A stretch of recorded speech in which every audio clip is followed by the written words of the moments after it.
Hey everybody, welcome back to the garage. Doing another really quick project. We're gonna fix this wiring and we're just gonna insulate a little bit.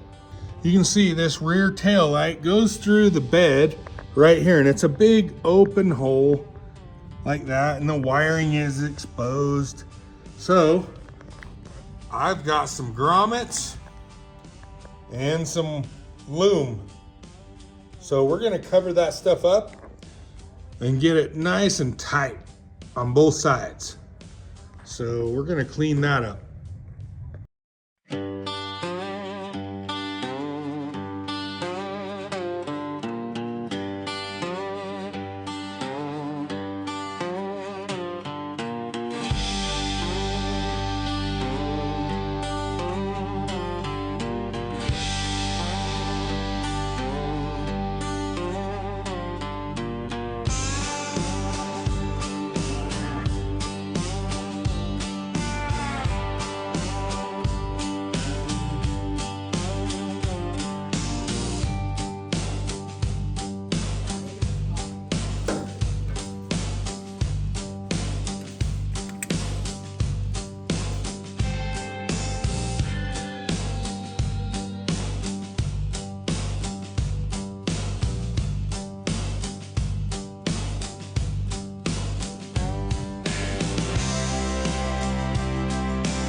All right, now you can kind of see those are all tied in nice and clean.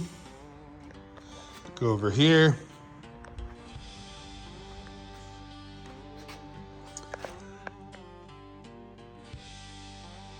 Nice and clean.